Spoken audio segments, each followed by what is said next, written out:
Hi, my name is Pamela, and I want to share with you my personal experience of going through coronavirus and recovering.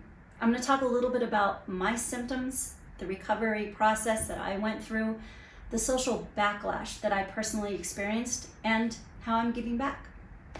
So, a little about me.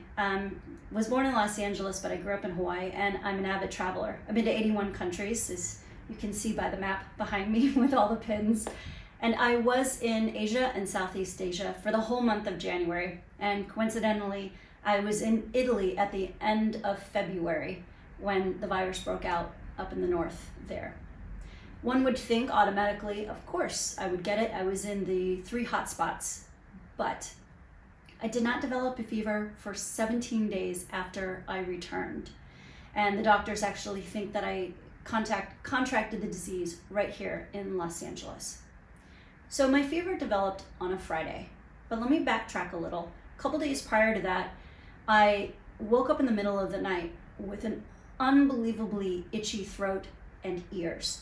Now, I mention this symptom because I've read an article where a German professor who's involved in the testing in Germany mentions this itchy throat. I'm going to list that article below. You can have a look at it, see if it has any relevance for you. And you can sort of decide for yourself. I'm of course not a medical professional. I'm just sharing my personal experience and the information that I have found. So as I mentioned, my fever started on a Friday. I also had an extremely intense headache. I had a lot of pressure on my chest, a loss of taste, GI issues, and total loss of appetite. My doctor got me in right away for a coronavirus test, which of course came back positive.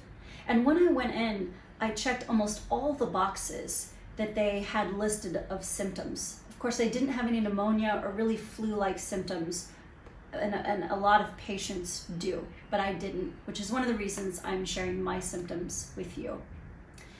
So I was very lucky in that my fever broke after about 48 hours. But what set in next was 8 days of intense fatigue. I was lucky enough that LA was shutting down or starting to shut down, and I just took the time to sleep and recover because that was pretty much all I could do. My body just could not get up at all. During that time, when they called me to say that I was positive, it was about 4.5 days later after that Friday. And I was told that public health would call me. I was, by my calculations, patient number 47 here in Los Angeles, which was really at the beginning of this whole episode here in LA. They unfortunately didn't call me for 13 days, but immediately my doctor and I spoke, and we decided that I needed to personally call everyone I could think of that I had been around to warn them to self-quarantine and to get tested if they showed symptoms. These were extremely hard calls. And of course, all my friends and family supported me, gave me care and love from afar. And that support was wonderful. But there were people that reacted differently, and the backlash was very enlightening, to put it nicely. I even was banned from a building. I visited someone, and their caretaker told the front desk that I had tested positive, and they proceeded to put out a letter, which I'm going to read the opening line. They put out this to about 500 of their residents. We live in uncertain and indeed frightening times. The fear they evoked immediately, and then proceeded to say that I infected the building, that they listed the person's full name who I visited, their caretaker's full name, and actually their condominium number, which is incredible because that put that person at such risk for retaliation. And of course, they blamed it all on me. Please, everyone, be kind, be understanding. Nobody wants this disease, and nobody certainly wants to give it to anyone else. Nobody would do that on purpose.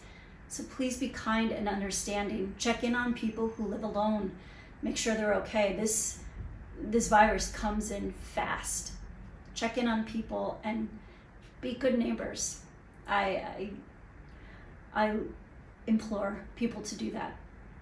So now that I've officially been cleared by public health, it's been 3.5 weeks, I have a chance to give back. I have a list of about 6 people that I can run errands for, get groceries, prescriptions, flowers or magazines, whatever cheers them up.